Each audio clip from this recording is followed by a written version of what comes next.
First, you're going to offer hope, and you want to be aware that you're offering hope, but it's also important that you build trust. Here is a familiar passage that we've read before, but I want you to keep in mind this time the idea of building trust. Romans 13, verses 8 through 10. Do not owe anyone anything except to love one another, for the one who loves another has fulfilled the law.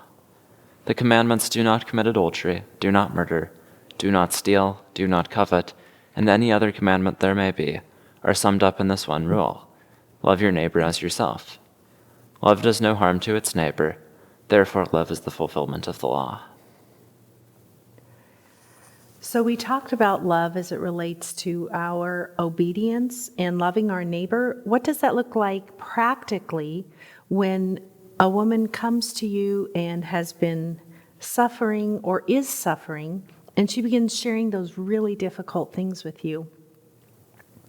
One of the things that I began to realize is that as I listened to some of the difficult things that were happening now, like when I would ask, how was your week, or what's been happening, what's changed since the last time we met, that as she was able to process and walk through those really difficult things in the moment, she wasn't having or showing symptoms of the post-traumatic stress disorder. That's not what it, well, those are the words we'll use for now, PTSD. So it's called post-traumatic because it generally happens 3 to 6 months after an event. And it happens 3 to 6 months later or longer because you weren't able to process it appropriately or adequately in the moment. When those really difficult things happen, if an individual is able to walk through, process, to think all the what ifs, it's when women talk to me about these really hard things, especially things that happened in the past, I feel like they're in a round room and they're trying to find the corner. And so every time they go around, it just keeps taking them. They're these really circular thought patterns that they can't resolve. And there's no way to find the corner. There's no way to find an end or an answer or a solution to these really difficult experiences. Like, what if I had done this? And if only I had done that? And maybe if this, or maybe that, maybe, and it's a way of trying to make sense of something that honestly doesn't make sense. So if you in the moment are able to walk through that with her and to help her verbally process, to ask those questions, and one of the things that I find really helpful is to say, she'll say, well, maybe if, and I'll say, and what if? If you had done that, if you had said that, would that have changed anything? Would that have actually resulted? No. The reason is because there was nothing she could have done to change the outcome. She didn't have the ability to escape the punishment, to remove herself from the situation, or maybe she thinks that she woulda, shoulda, coulda, but if you ask her, what would have happened if you had done this? Would that actually have No. The answer is no. He would have followed. He would have stood in the doorway. This would have happened. That, because all of those things were outside of her control. So helping her, loving her by walking through that with her now will alleviate consequences for her later. And then you're also going to be working through, alongside that, all of these things that did happen in the past that she remembers as you walk through that. Because again, these are patterns and they're repeated incidents or repeated behaviors and ways of being treated. Pray, again, pray. Pray with her. Pray for her. You can give her the opportunity to pray, but she may not be ready to do that, and that's fine. We're acknowledging God. We're going back to that whole idea of crying out that you were using for yourself, that you have been practicing in your own life, and now we're modeling that for her, but we're acknowledging God. We're bringing him into this place because Proverbs 3:6 says that as we acknowledge him in all our ways, that he will direct our path. And that's what we need. Put her at ease. This is one way of loving her you may not have thought about. Think about your nonverbal communication. When you are with her, think about the proximity. Are you too close? Are you too far away? Let her determine where she's comfortable. Let her choose where she's going to sit based on where you sit. And maybe that means being what we would say is uncustomary, like if you seat yourself first, but that will give her, and then give her multiple options and let her find a place where she's going to sit.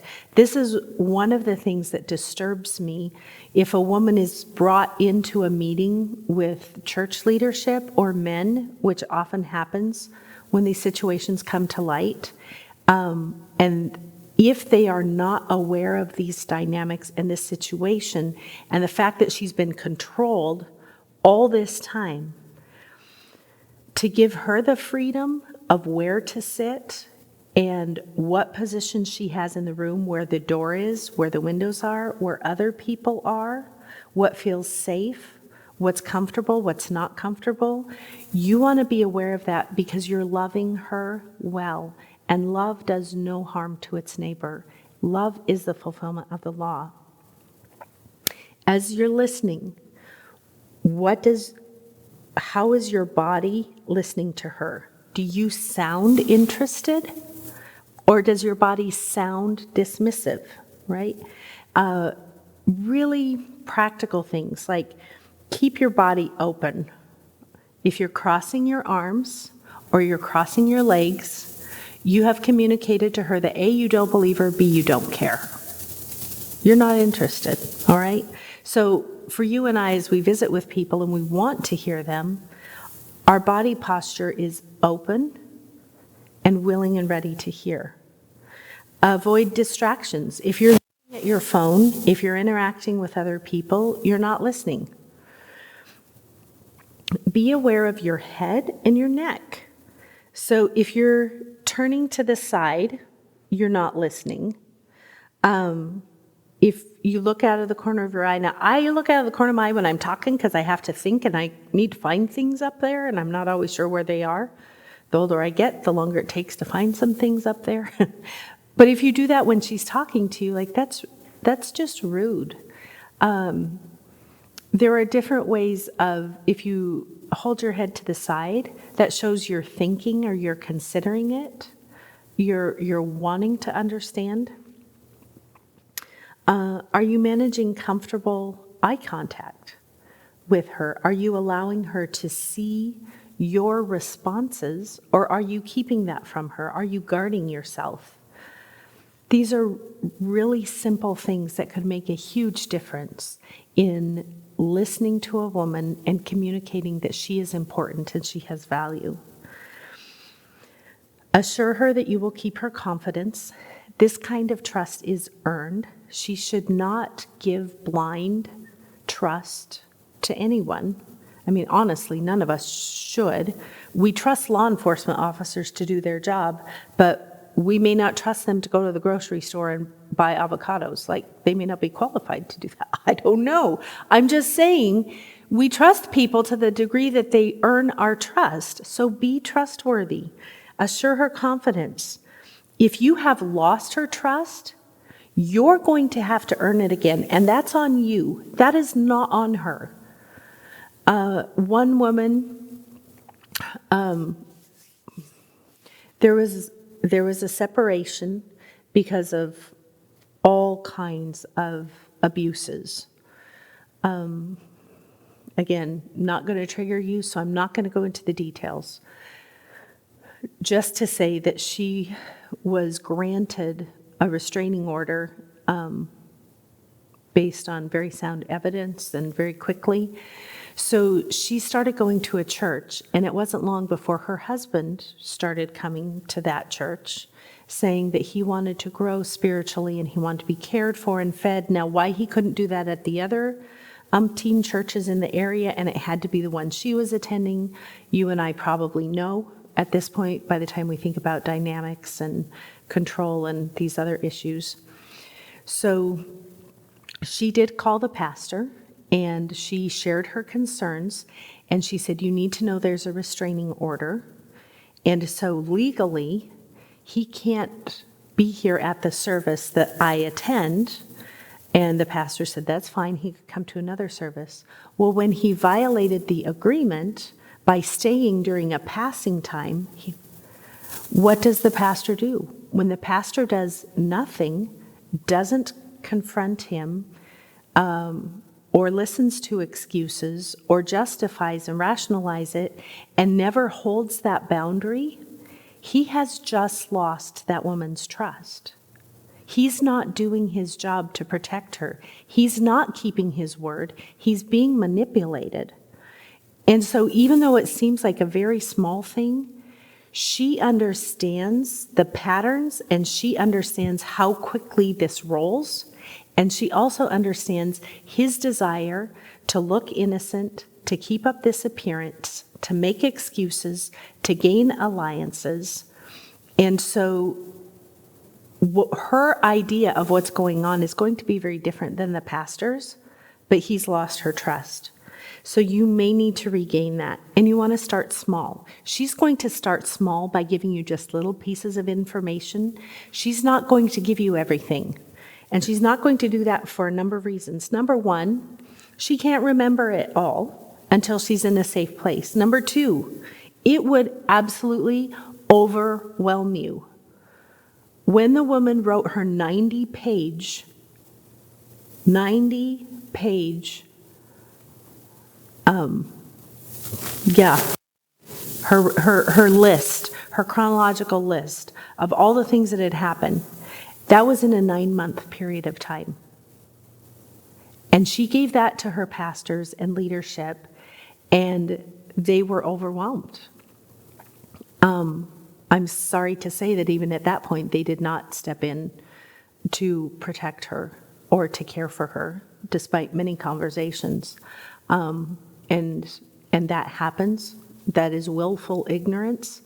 But you're probably not going to get the whole story. If you did, you would be overwhelmed, or she can't remember it, and she doesn't know if she can trust you.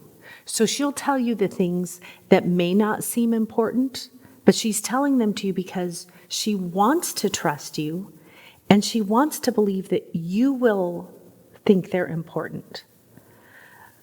And I'm going to be really honest that of the people that I have visited with on behalf of victims, for a while, the first while, I would just open these conversations as if they understood and they wanted to know. And then I began to realize that wasn't necessarily true. And then I would ask, well, what does this person or this group of people need to know that will communicate the severity of her situation? But I never knew which things she's experienced they need to know to understand how severe this is. Are you seeing how difficult this is? If I told them that he was known for taking her somewhere, like they're going on a trip, and then he'd just leave her at a gas station, and he would just leave, and he wouldn't come back. Like, is that going to help you understand? Or do I need to tell you about the time that he caught her coat in the car door and dragged her down the road? Like, what do you need? How do I know what you need to know and how many of these things you need to know to understand it's a problem? So she's not going to tell you, because what happens is if you hear an event or an incident, you're going to make a judgment. And if you don't see the pattern, then you start that game of justifying, rationalizing, excusing, denying. And she's played that game, and she can't afford to keep playing that game. So please build trust, be trustworthy, and believe her. There may be more than interpersonal violence in her life and in her history. It's true for all of us. There are natural disasters. There's medical trauma. There may be divorce, there may be a death in the family, something in the community. So although you may be thinking about or focused on this one relationship and situation, realize that her life is so much more than just what is being measured by this one incident or this one relationship, this one part of her life. Ask questions to determine the situation and the responses. This requires active listening. This requires courageous listening. This is where the story of the Good Samaritan is going to come into play, because what does it look like to listen courageously, interact with her story? Look like to want to know more. You don't want to know more, but she needs you to know more. And if you are going to help her, you need to invest in knowing more. The goal is not to look for her sin. That is nouthetic counseling. We are not looking for her sin. We are not fixing her as a means of fixing the situation. We just want to get a feel for what's going on here, because we don't know. Remember, we're just starting this process. We're gaining trust, so we're going to be naturally curious. That's all you do. Just be curious. Not for judgment's sake, just... So then what happened? And what did that look like? And what did that sound like? And what did that feel like? And how did you respond? What happened next? Like, just be curious. Love her. Ask. Encourage her to be honest about what's happening. Provide language and words, being sensitive to her response. She may or may not have the language to explain what happened. Children especially may not have that language. You may need to simplify. Or if you're working with an individual who, if you're an English speaker and they have English as a second language, it may be different. I will be able to say this to my dying day, because there was a woman I worked with who was a Spanish speaker, and she over and over would say, "¿Cómo se dice? ¿Cómo se dice?" How do I say this in English? ¿Cómo se dice? And over we had this conversation as she was trying to communicate what was happening in her experience and put it into another language. It's difficult. Don't push. Please don't use guilt or shame. We don't use the word should. The word should puts blame on people. It's a shaming word. So if you would just change the SH at the beginning to a letter C and say could, so it sounds like this: I should have taken out the garbage. Oh, okay, why don't we change that? I could have taken out. Oh, now I have a choice. All right, you've just created options for her by taking the word should out of your vocabulary and putting the word could.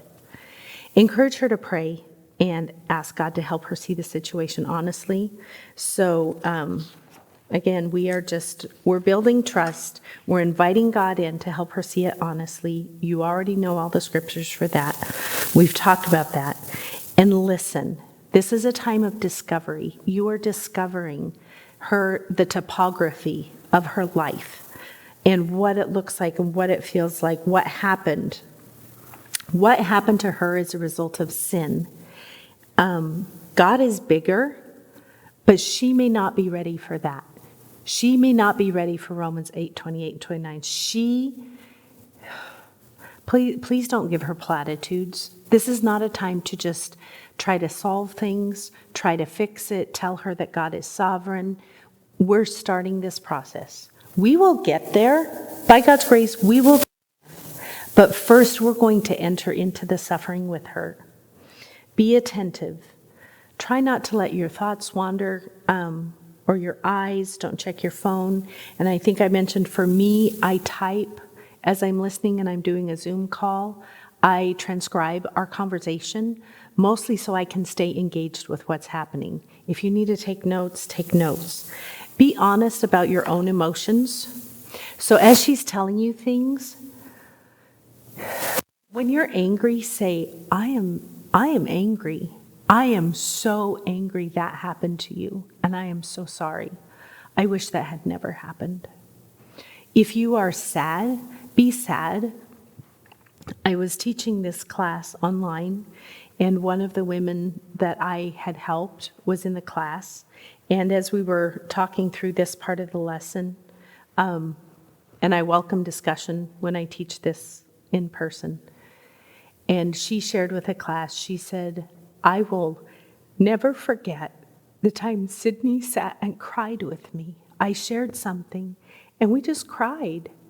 And she said, no one had ever cried with me about that before. So as you're experiencing emotions with what they're sharing, please express them. It helps her. It validates. It says that what you've experienced is whatever. It's sad. It's sorrowful. It's painful. It's wrong. And help her to see that in another person's face as reflected the way that God would do that. We want to reflect back to her God's emotions. Check yourself. Are you reacting the way God does? Because that's what you should be doing. This is not about you. They don't need to comfort you. So don't turn into this emotional mess of puddle. But you can weep with those who weep, and you can rejoice with those who rejoice. Tell her what you've heard. Ask if you heard it correctly. And use her words to describe trauma.